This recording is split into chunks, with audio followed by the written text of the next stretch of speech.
Bonsoir à tous et merci d'être fidèles comme chaque jeudi à Mon Désart qui commence, figurez-vous, avec une mauvaise nouvelle, comme si on n'en avait pas assez d'ailleurs. La série française Plus belle la vie, et oui, elle s'arrête après 18 saisons, figurez-vous, 4500 épisodes, ça fait rigoler mes invités, démarré en 2004 sur France 3. Mais tout ça, c'est du passé. Le présent, il est bien plus réjouissant, et particulièrement pour les acteurs et les actrices belges. Ils sont de plus en plus nombreux à se tourner vers les séries, qu'elles soient belges ou étrangères. D'ailleurs, une façon, peut-être, ils vont nous le dire, d'échapper à la sinistrose ambiante due à la crise sanitaire. Hein. Vous vous en souvenez quand même de cette crise, et qui a quand même vachement miné le cinéma et les théâtres.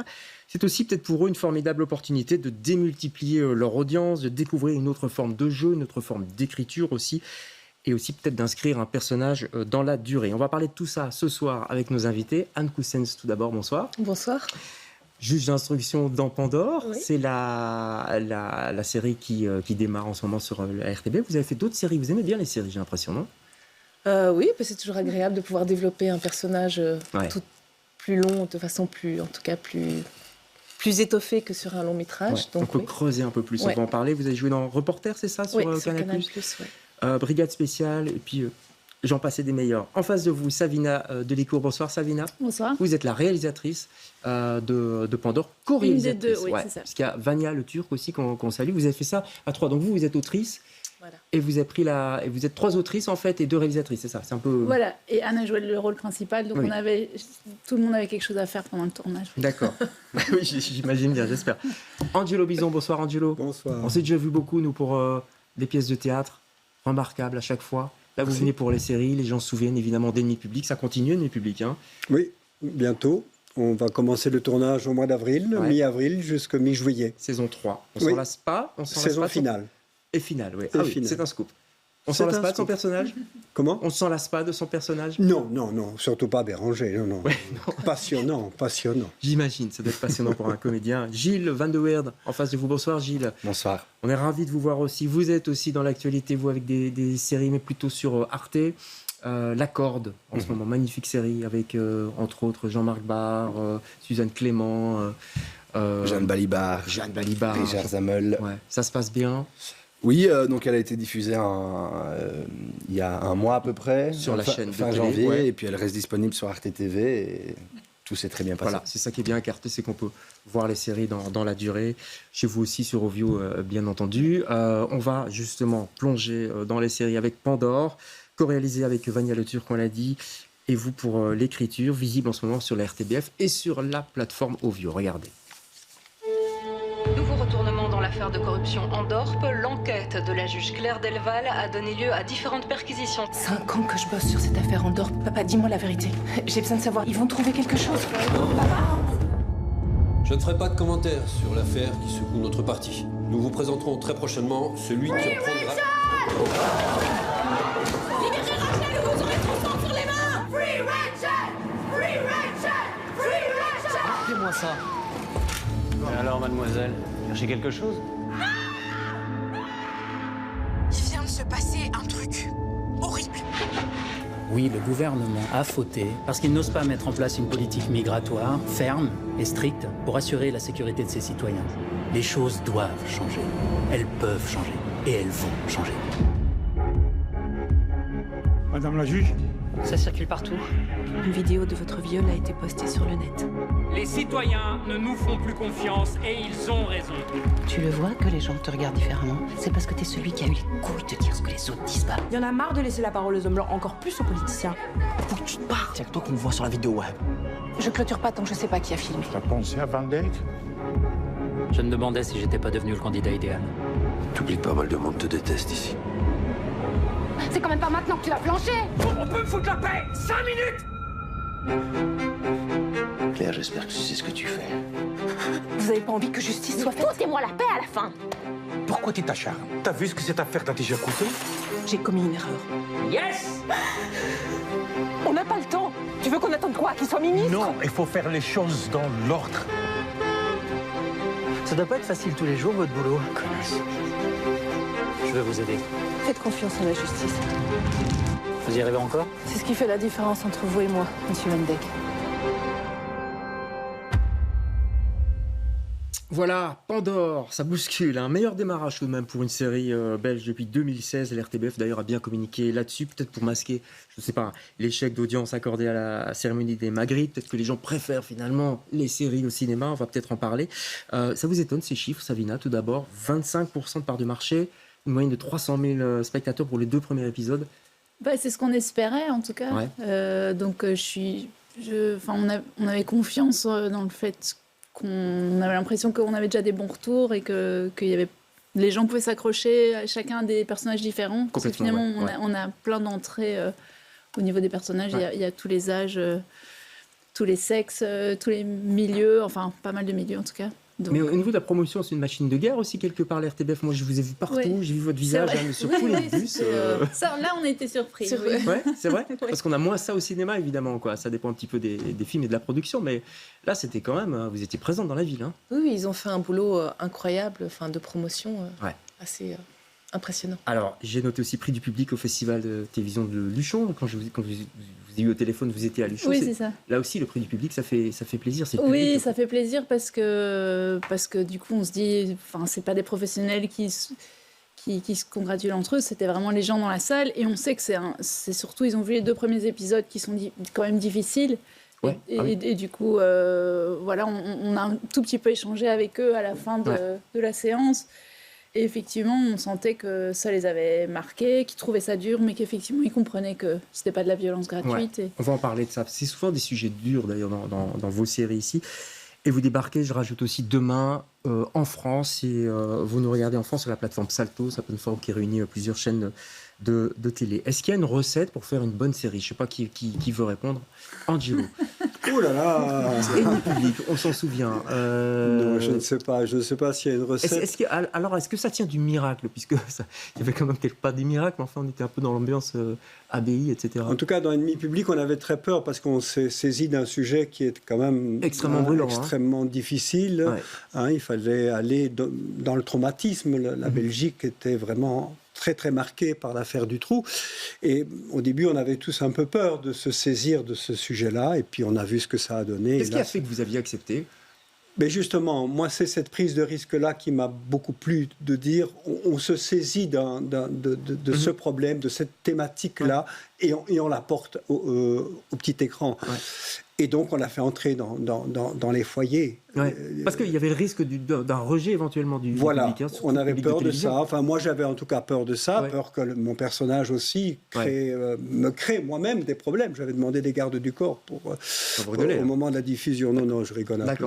Mais quand même, j'avais un peu peur. J'avais un peu peur de la réaction des gens, parce que les gens, parfois, ne se rendent pas compte de se dire mais oui, c'est un comédien, donc c'est pas forcément lui. Il n'est pas psychopathe, quoi. Et à ma grande surprise, et j'ai été même très surpris, les gens au contraire me félicitaient dans la rue, m'arrêtaient dans la rue. À Bruxelles, c'était plusieurs fois par jour. Oui, on va parler de la notoriété aussi qui a changé. Vous êtes acteur de théâtre, mais plus connu dans le milieu entre guillemets du théâtre, des gens qui aiment ça. Moins peut-être du grand public, mais maintenant avec Ennemi public, ça change quand même la notoriété. Gilles, vous êtes plus jeune, si je puis me permettre, il y a vis-à-vis d'Angelo. Non, mais moi aussi, on est pareil. Oui, après, on est jaloux. Moi, pour ma part, je suis à un moment dans ma carrière où, vous faites plein de séries, vous. Hein. Alors là, je fais beaucoup de séries. Je pense que la notoriété que j'ai, elle est plus dans le milieu, finalement, qu'auprès des gens. En tout cas, on ne m'arrête pas 10 fois par jour pour faire des selfies. J'ai pas de garde du corps, mais pas encore. Non. Après, oui, ce qui est touchant, c'est tout de même que c'est plus par les réseaux sociaux que les gens me contactent et j'ai beaucoup de retours.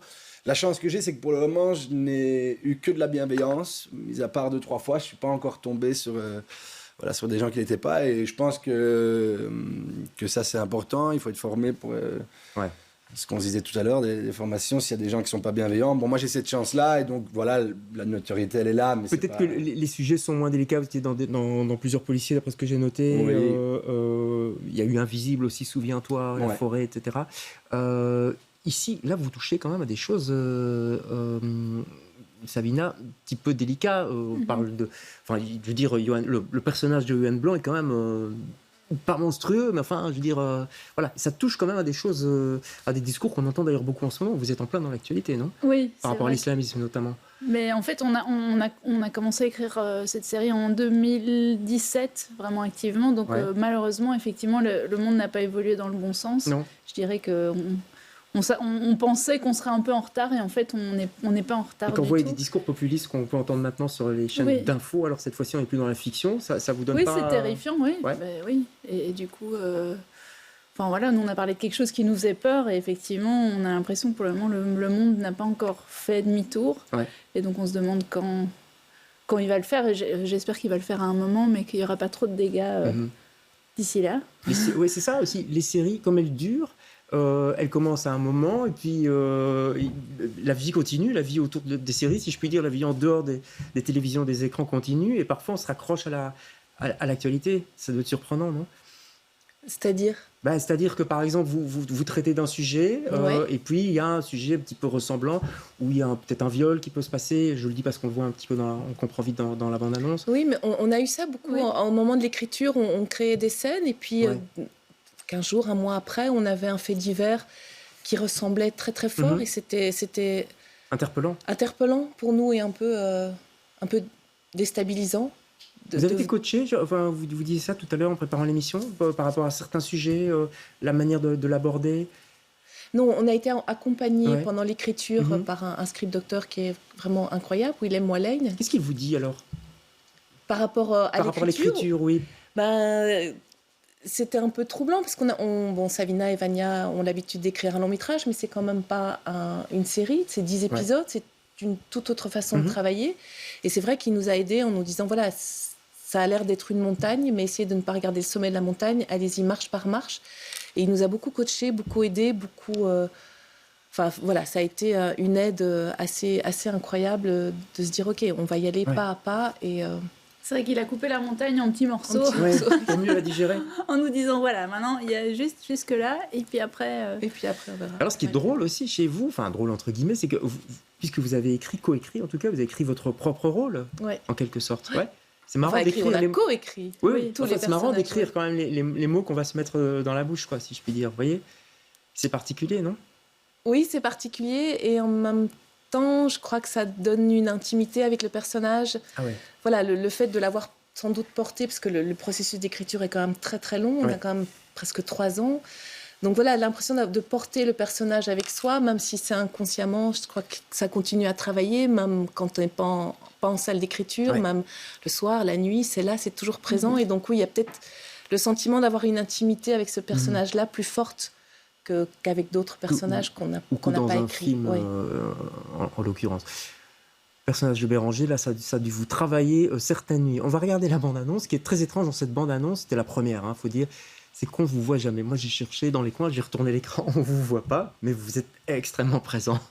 Allez, on va regarder, on en parle juste après. Guy Béranger avait déjà passé 20 ans derrière les barreaux lorsqu'il a demandé sa remise en liberté conditionnelle.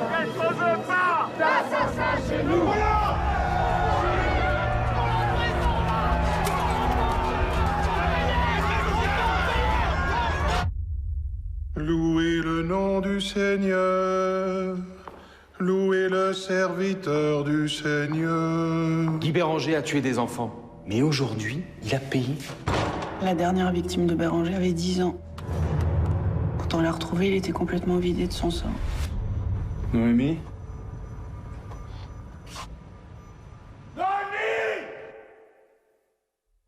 La petite Devanache, elle a disparu. Elle est flics partout. Je veux un hélico dans toute la zone d'ici jusqu'au village avant qu'il fasse nuit. On est en train de perdre du temps! Je veux que vous l'interrogiez et trouvez-moi comment il a pu sortir de cette foutue abbaye. Je peux peut-être vous aider à attraper celui qui fait ça. Non merci, j'ai pas besoin de votre aide. Béranger est un psychopathe dangereux. On ne peut pas lui faire confiance. Y a quelqu'un?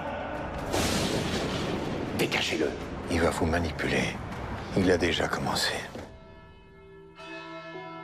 C'est notre village, non? On va attendre encore combien de temps que les flics fassent leur boulot? Avant l'arrivée de Béranger, les gamins jouaient dehors. Il y avait de la vie ici. Et aujourd'hui, tout le monde a peur. Si c'est lui votre problème, vous en faites pas. Parce que nous, ici, des problèmes comme ça, on les règle nous-mêmes.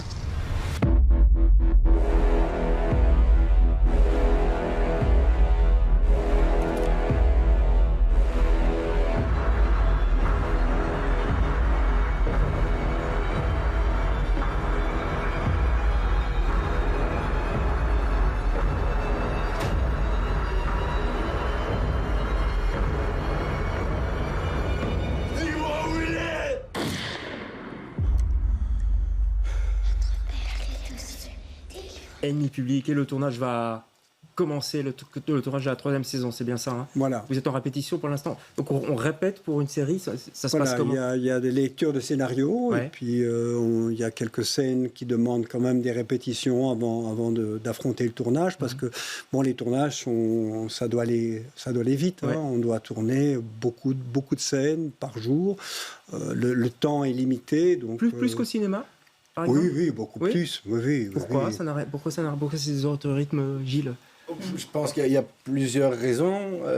Il y a une raison, et ce qui est une réalité dans notre milieu, c'est qu'il y a quand même une raison budgétaire, économique entre la série et le cinéma. Et je pense que du coup, sur un film qui est plus court, on peut se permettre d'avoir une proportion au temps qui est plus large, quoi. Donc c'est le même métier, c'est un rapport au temps qui est différent peut-être entre cinéma et... Donc il faut être bon tout de suite, Anne, en gros.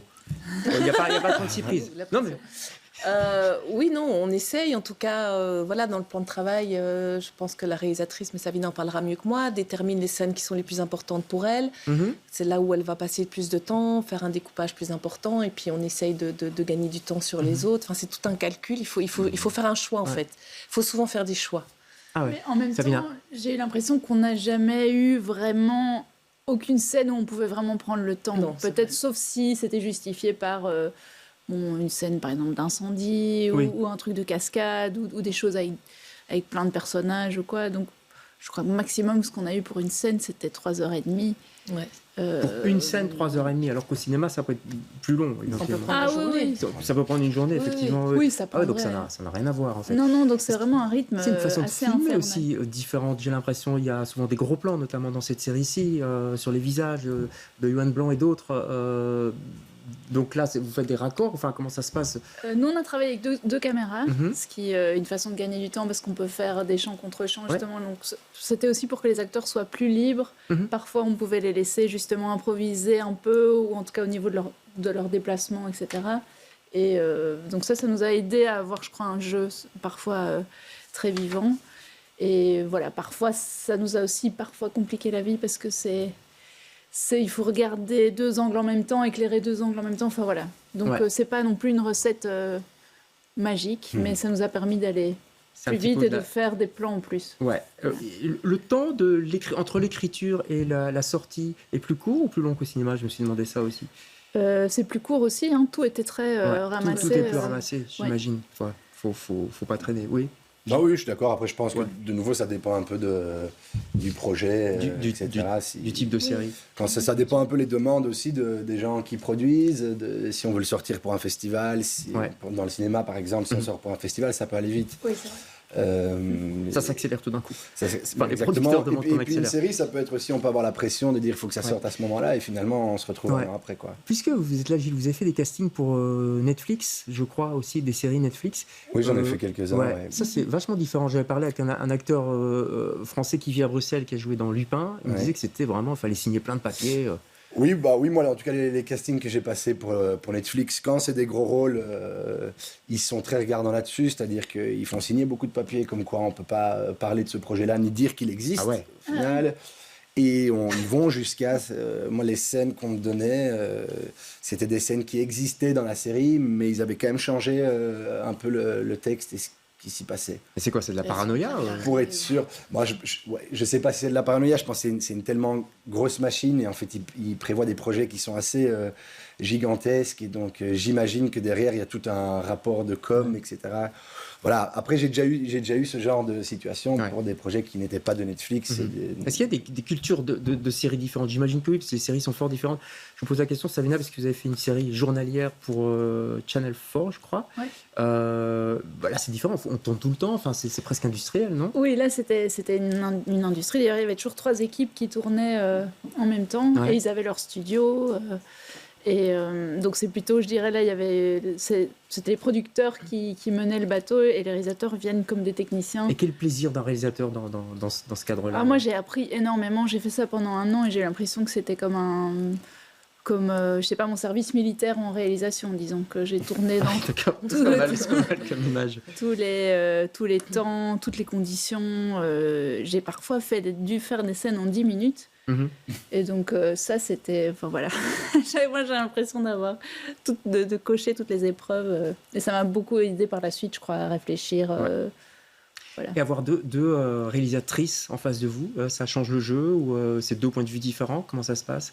Puisqu'il y a Vania Le Turc qui co-réalise Pandore. Mais il faudrait peut-être demander aux autres comédiens. Moi, j'étais tellement habituée, comme on a quand même passé près de 3 ans en salle d'écriture toutes les 3, j'avais l'impression de les connaître par cœur. Donc, de ne pas avoir spécialement de surprises. Parce que vous me parlez des autres comédiens, j'en profite pour nommer citer peut-être le nom des jeunes comédiennes qui sont dans cette série, qui sont formidables. Ils sont tous formidables, d'ailleurs. Franchement, la direction d'acteur est excellente. Mélissa Diarra, c'est ça, Salomé Richard et Myriam Akédiou, voilà, qu'on salue. On va regarder un petit coup d'accord quand même, hein? Allez. Parce que c'est aussi terrible, ça. Ça, c'est sur Arte. Vous pouvez la voir sur la plateforme Arte pour l'instant. Voici un petit avant-goût. Regardez. J'ai eu des nouvelles de Paris. C'est bon, on a le feu vert. Vous faites quoi exactement? On étudie un phénomène astronomique. C'est une des clés pour comprendre la formation de l'univers. C'est quoi cette corde? Elle était peut-être déjà là avant. On n'était pas là hier matin.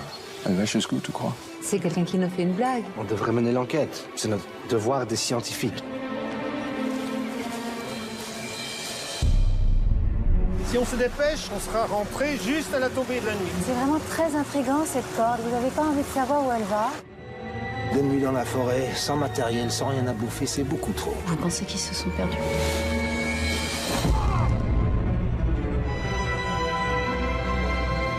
Ils sont quelque part le long de la corde. I'm not here for the rope. I'm here for the people.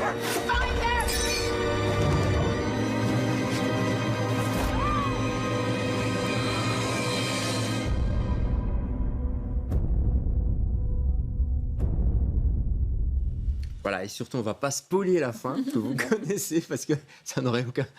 C'était compliqué comme tournage, comme conditions de tournage. Les conditions de tournage, ce qui a été compliqué, c'est qu'on s'est retrouvés évidemment dans la période un peu covidienne et du coup, on est resté dans un hôtel longtemps. On ne pouvait pas trop bouger, donc ça a été compliqué. Après, pour le reste, moi, j'ai pas fait la partie dans les bois vu que je reste dans la station. Je sais que ça a été parfois compliqué parce qu'il faisait très froid et qu'ils ont été dans l'eau, etc. Moi, pour le reste, on était dans la station. Ça s'est très bien passé. C'était assez cool comme ambiance et comme tournage. Et jouer avec des acteurs comme Jean-Marc Barr, tout ça, quand vous êtes jeune comédien, ça vous porte Bah oui, c'est sûr. C'est sûr, moi, quand je me retrouve face à Jeanne Balibar, Jean-Marc Barr, Richard Zamel, Suzanne, on se connaît quand même depuis longtemps. Donc elle, c'était mon point d'appui. Voilà, mais c'est sûr que ce qui est surtout hyper intéressant, en fait, c'est de voir tous ces gens travailler. Il y a plein de nationalités. Tom Mercier, il est israélien, Jacob est danois. Et en fait, c'est fascinant de voir comment ils travaillent. Il y a un esprit de bande, j'ai l'impression. C'est peut-être l'esprit de bande qu'on retrouve au théâtre aussi, non? J'ai l'impression quand on fait une série comme ça, sur le long terme. Oui, il y a des conditions soudent. Nous, dans Ennemi Public, on a aussi eu des conditions très très difficiles. On a tourné en hiver. Dans les abbayes, il fait très froid. Oui, il n'y a pas de chauffage, non? Non, c'est difficile à chauffer, l'abbaye. Ouais. Mais ça a soudé, je veux dire. Oui, totalement, bien sûr. Et les journées de tournage très très longues, c'était 12-13 heures de tournage. Mais à la fois, ça soude une équipe, parce qu'après le tournage, on faisait la fête. Donc, il y avait encore de la place pour faire la fête et pour boire un coup. Quand on est un acteur de théâtre comme vous, qui jouez depuis longtemps sur les planches, qu'est-ce que ça vous apporte au niveau du jeu, de jouer dans une série? D'abord, c'est une grande peur. Moi, Ennemi Public, c'est la première fois que je me voyais à l'écran. Donc, j'avais quasiment jamais rien eu avant. Et donc, d'abord, c'est de se dire, est-ce qu'on est capable parce que c'est pas parce qu'on est un bon acteur de théâtre, enfin, j'espère être un bon acteur de théâtre, qu'on est forcément un bon acteur de cinéma. C'est pas vrai. C'est autre chose, la caméra, elle est parfois un peu traîtresse pour certains et amicale pour d'autres. C'est comme ça. Et donc, la première fois que je me suis vu, voilà. Mais c'est une grande peur d'abord, et puis après, vraiment un grand plaisir. Moi, j'ai l'impression qu'il y a un plaisir, ce sera un petit peu le mot de la fin, un plaisir de jouer quand je vous vois. Anne, quand vous jouez ce rôle comme ça dans les couloirs du Palais de Justice, dans les Marolles, je sais pas, vous prenez plaisir à jouer, non? Oui. Bah oui, heureusement. Sinon. C'est bête à dire, mais j'ai l'impression que ça se ressent un petit peu, ce personnage raide. Il y a des rôles qu'on joue sans doute plus passionnément ou dont on s'empare avec plus de fougue, mais non, ça reste malgré tout la majeure partie du temps un vrai plaisir. Ouais. Heureusement quand même. Hein. Ce qui n'empêche pas la peur. Mais oui, la peur, vous l'avez aussi encore? Ah bah oui. Surtout avant de commencer. Après, une fois qu'on est pris, ça va tellement vite et il faut y aller. Mais avant, oui, c'est des longues nuits d'insomnie. Allez, en tout cas, le plaisir est partagé auprès des téléspectateurs puisque toutes vos séries fonctionnent et on est bien contents. J'en profite pour citer aussi la prochaine série belge des gens bien, que vous connaissez peut-être, de Stéphane Berkmans, Benjamin Daoust et Mathieu Donk, c'était l'équipe de La Trêve, qui va être présentée en première mondiale au festival de Sérimania à Lille en mars prochain. Donc on en reparlera certainement sur nos antennes. Merci à tous les cas d'avoir participé à cette émission. Je vous laisse partir vers vos séries. Nous, on vous retrouve d'ailleurs derrière le petit écran. Et nous, on se retrouve jeudi prochain pour un autre Nom des Arts. Bonsoir.